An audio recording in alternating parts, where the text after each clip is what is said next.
हमारी दुनिया में जो कुछ भी घटित होता है और जो कुछ भी चलता है, यह सब किसी न किसी दृष्टा के नियंत्रण में, उसकी देखरेख में चलता है। हम अपनी मानवीय भाषा में समझाने के लिए उसे ऐसा कह सकते हैं कि किसी नियंता के नियंत्रण में हमारा ये सारा संसार चलता है। लेकिन किसी नियंता के नियंत्रण की ज़रूरत भी नहीं है। इस संसार का प्रवाह अपने आप में ऐसा है कि हमेशा से चला आ रहा है और आगे भी चलता ही चला जाएगा। जो भी चीज़ एक बार जिस रूप में शुरू हो चुकी है, थोड़ा बहुत परिवर्तन करते हुए, यानी कि रूप का परिवर्तन करते हुए, कमोबेश वह उसी तरह से आगे चलती भी चली जाएगी। और कहीं पर भी ऐसा कुछ नहीं है जो उसके आंतरिक सत्व को, उसकी इनर क्वालिटी को बदल दे, चेंज कर दे। यानी रूप बदल जाते हैं, स्वरूप नहीं बदलता है। जैसे भगवान विष्णु के अवतार हुए, वामन अवतार हुए, मत्स्य अवतार हुए, कच्छप अवतार हुए, राम अवतार हुए, कृष्ण अवतार हुए। ऊपर से रूप बदला लेकिन अंदर से स्वरूप वही था, नारायण। तो जो लोग ज़्यादा लाइट लेकर के जन्म लेते हैं, उनको अपने अंदर के उस नारायण का, अंदर के उस अवतारी का कुछ कुछ बोध होता रहता है और कुछ कुछ माया भी काम करती रहती है। इस दुनिया में माया अपना काम इसलिए करती है क्योंकि इस दुनिया, जिस दुनिया में हम अभी रह रहे हैं, यहाँ अगर इच्छाएं न हो, भय न हो, तो कोई भी व्यक्ति कोई कार्य करे ही ना, फिर इस संसार का पहिया रुक जाए। इसलिए महामाया ने हम सबके अंदर में कुछ ज़रूरतें उत्पन्न की। हम सबको भूख लगती है और भूख लगने के कारण ही लोग काम करते हैं। अगर भूख लगनी बंद हो जाए या ज़रूरतें किसी तरह से हवा पी करके या आकाश से प्राणवायु खींच करके लोग एनर्जी की कमी की पूर्ति कर लें, तो इस संसार में गति हो ही ना। और इस संसार में जो इतना भारी कोलाहल दिखाई पड़ता है, इतना भारी उपद्रव दिखाई पड़ता है, इतनी गतियाँ दिखाई पड़ती हैं, आपाधापी का माहौल है, हर चीज़ एक दूसरे को ओवरलैप करने की कोशिश करती दिखती है। एक कंपनी दूसरी कंपनी को दबा के आगे बढ़ना चाहती है, एक देश दूसरे देश को पीछे करके आगे हो जाना चाहता है। डॉलर दूसरे देशों की करेंसी को दबा करके आगे बढ़ना चाहता है। तो ये जो ओवरलैपिंग की प्रोसेस है, प्रक्रिया है, अपने आप में ये माहिक जगत का पहला लक्षण है कि यहाँ पे एक दूसरे का सहयोग अंदर में है, लेकिन ऊपर से एक दूसरे के साथ प्रतिस्पर्धा है और कहीं कहीं पर एक दूसरे के साथ विरोध की भी स्थिति है। असल में हम जिस दुनिया में रहते हैं, ये दुनिया बीच वाली एक दुनिया है। हमसे जो नीचे की दुनिया है, वहाँ पर एक दूसरे के प्रति प्रतिस्पर्धा की भावना भी नहीं है, बल्कि विरोध की भावना मुखर है। और भी नीचे की दुनियाओं में ये विरोध बहुत ज़्यादा उग्र हो गया है और गलाकाट विरोध है, गलाकाट प्रतिस्पर्धा है। और हमसे जो ऊपर की दुनियाएं हैं, वहाँ पे एक दूसरे के साथ विरोध तो क्या, एक दूसरे के साथ प्रतिस्पर्धा भी नहीं है कि मेरा नाम हो जाए या मेरा नंबर ज़्यादा आ जाए या मेरे पास जो पैसा है वो दूसरों के कमाए हुए पैसे से ज़्यादा आए, लोग मुझे ज़्यादा अमीर के रूप में देखें। ये प्रतिस्पर्धा भी नहीं है, वहाँ पे एक दूसरे के साथ सहयोग की भावना है। वहाँ बीमार आत्माओं को चंगा किया जाता है, हीलिंग दे करके उनकी काउंसलिंग की जाती है, उनके लिए उचित काम दिया जाता है, डिस्ट्रीब्यूशन दिया जाता है काम का।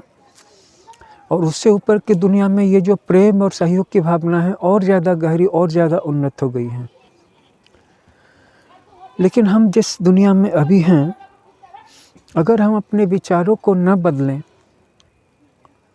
तो इस जगत में निम्नतर विचारों का प्रवाह इतना ज़्यादा है, इतना अधिक है कि इस बात का सतत डर बना रहता है कि हम अपने से निम्न मनोवृत्तियों वाले लोगों के प्रभाव में आकर के और नीचे के लोगों के वासी बन जाएंगे। बहुत जल्द 1-2 जन्मों में हम नीचे चले जाएंगे।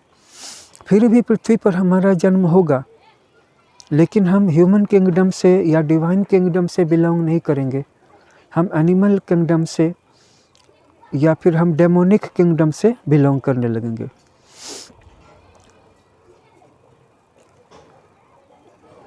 और यहाँ पे अगर हम थोड़ा सा सजग हो जाएं, हमारे अंदर में प्रकाश की मात्रा बढ़ जाए, हम अपने अंदर के उस प्रकाश को पहचान सके, देख सके, अनुभव कर सकें, हमारा ध्यान का प्रयोग इतना गहरा हो जाए, तो हम फिर ऐसे लोगों की सर्किल में अपने आप को जोड़ेंगे जो यहाँ पे युग के अंधकारमय प्रभाव और प्रवाह के होते हुए भी उसके विपरीत दिशा में राइज कर रहे हैं। अगर आप ऊपर उठने की दिशा में कुछ प्रयास नहीं करते हैं तो ये मान करके चलिएगा कि आप बीच में भी जहाँ हैं वहाँ भी नहीं रुके रह पाएंगे। इसीलिए हम सब के लिए ये ज़रूरी है कि अगर हमें सिर्फ नीचे गिरने से भी बचना है तो ऊपर उठते रहना होगा। और कल आपने ध्यान का अभ्यास किया था, कल सत्संग किया था, कल किसी धार्मिक ग्रंथ का पाठ किया था, गीता का पाठ किया था, श्रीमद् भागवत का पाठ किया था, रामचरितमानस का पाठ किया था, तो ये किसी बात की गारंटी नहीं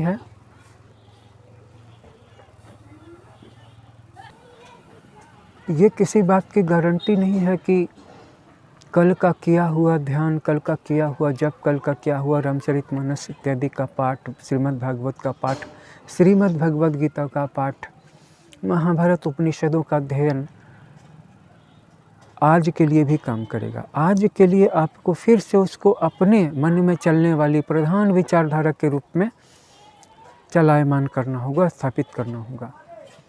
क्योंकि आत्मा तो स्थिर है, आत्मा के जगत में समय नहीं है, लेकिन मन समय के अंदर में है। और केवल मन की गति भी अधोगामिनी हो जाए तो उसके साथ साथ आत्मा भी खींच करके नीचे की दुनिया में, नीचे के लोकों में चली जाएगी, वहाँ पे उसका पुनर्जन्म हो जाएगा। इसलिए ज़रूरी है कि हम अपने मन में चलने वाले विचारों का अवलोकन करें। साक्षी का मतलब है कि तटस्थ होकर के अपने मन में आने जाने वाले विचारों का अवलोकन, कि हमारे मन में किस तरह के विचार आ रहे हैं, जा रहे हैं, हम देखें।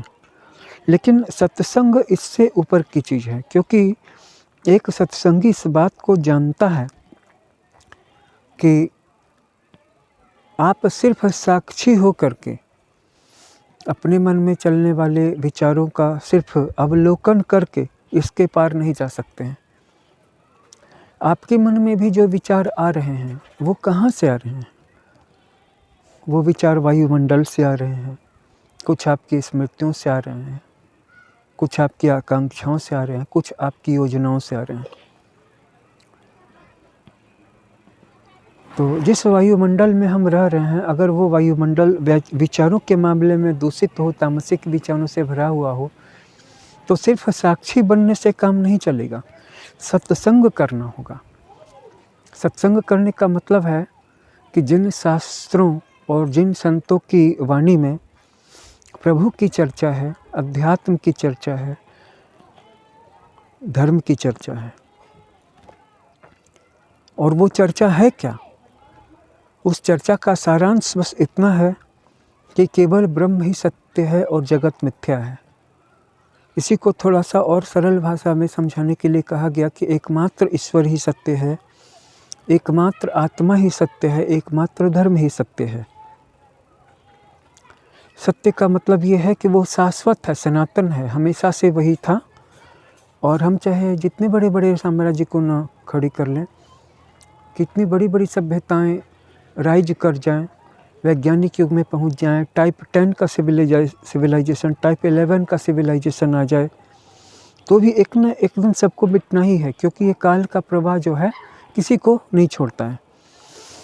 इसीलिए हम इस ब्रह्मांड में, जिसको कहते हैं कि इतना बड़ा ब्रह्मांड है, इसके उसको वास्तविक रूप में देखना सीखें। और वो वास्तविक रूप है उसकी परिवर्तनशीलता। मतलब ये ब्रह्मांड दिखता तो बहुत बड़ा है, लेकिन इसके अंदर दिखने वाली हर चीज़ आज से 1 करोड़ साल बाद या 10 अरब साल बाद या 50 अरब साल बाद नहीं रहेगी। पुराने तारे मिट जाएंगे, नए तारों का जन्म हो जाएगा। नेबुलाओं के बीच से, डस्ट के बीच से नए तारों का जन्म हो जाएगा। और जब पुराने तारों की हस्ती मिट जाएगी तो उन तारों के ग्रहों पर बसे हुए सिविलाइजेशंस बचेंगे क्या? तो ब्रह्मांड बड़ा जरूर है, लेकिन यह एक प्रयोगशाला है। जैसे एक प्रयोगशाला में एक दवाई बनाते हैं या किसी वायरस की उत्पत्ति करते हैं, नए वायरस की उत्पत्ति करते हैं, या पुराने वायरसों की प्रकृति का अध्ययन करते हैं।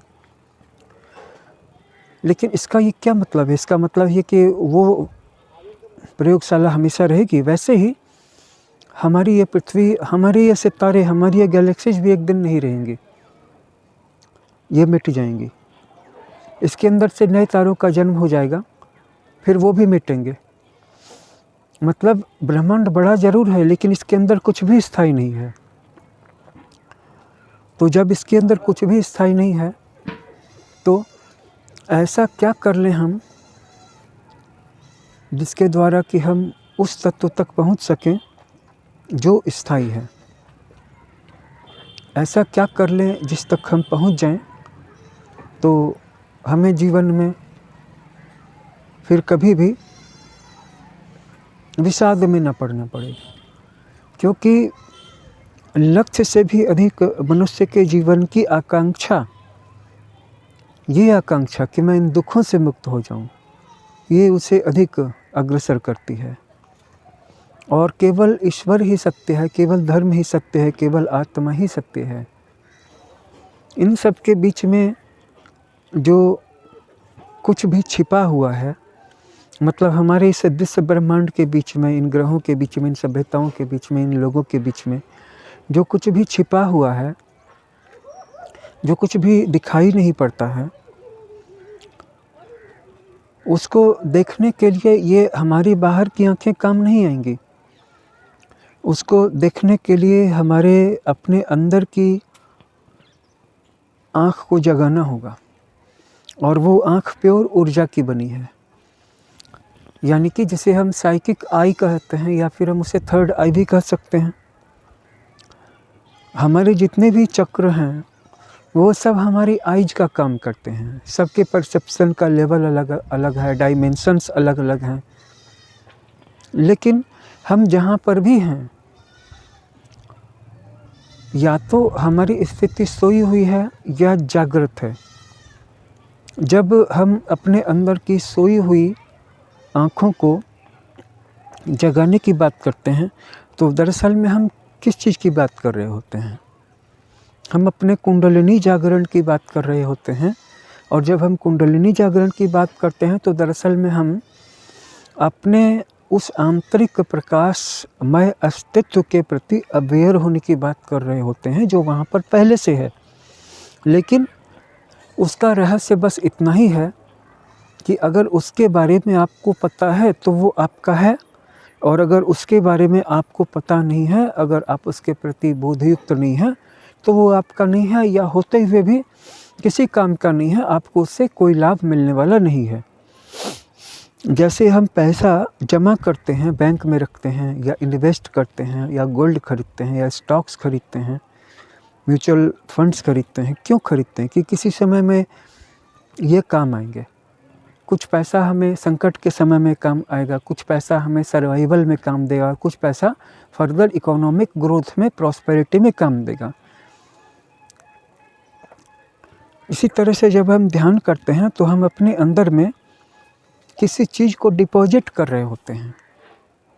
और जो कुछ भी हम ध्यान के द्वारा, प्रार्थना के द्वारा, जप के द्वारा, उपासना के द्वारा, स्तोत्र पाठ के द्वारा तथा अन्य सत्कर्मों के द्वारा डिपॉजिट कर रहे होते हैं, वही एक करेंसी बन जाता है जो संकट के समय में काम आता है। जैसे जिस व्यक्ति के पास बिल्कुल भी पैसे नहीं हैं, वो बहुत सीरियस बीमार पड़ कर के भी बच जाता है, जबकि उसके पास इलाज के बराबर भी पैसे नहीं थे। मुश्किल से 1000 रुपये भी वह डॉक्टर के पास खर्च नहीं कर पाने की स्थिति में था, लेकिन 100-200 की दवा खा करके भी आराम करके या अपनी पत्नी की सेवा, अपने परिवार के सदस्यों की देखरेख के द्वारा फिर से वो बच भी जाता है। और वहीं कहीं दूसरी तरफ देखिए कि लाखों करोड़ों रुपए खर्च करने वाले लोग भी नहीं बच पाते हैं। तो ये सारी चीज़ें जो हैं हम सबको इस बात को लेकर के सतर्क करती हैं कि जीवन में सिर्फ पैसा कमाना ही सब कुछ नहीं है। और व्यक्ति को ज़्यादा मायूसी तब होती है जब उसे ये पता चलता है कि उसका कमाया हुआ धन उसे सारी चीज़ों से तो बचा सकता है, लेकिन मृत्यु से नहीं बचा सकता। तब जाकर के उसे अपने जीवन की उपलब्धियाँ व्यर्थ मालूम देने लगती हैं। लेकिन ये बात बहुत ज़्यादा प्रज्ञावान व्यक्ति के लिए ही संभव है। ये बात बहुत ज़्यादा विद्वान और बहुत ज़्यादा समझदार व्यक्ति के लिए ही संभव है।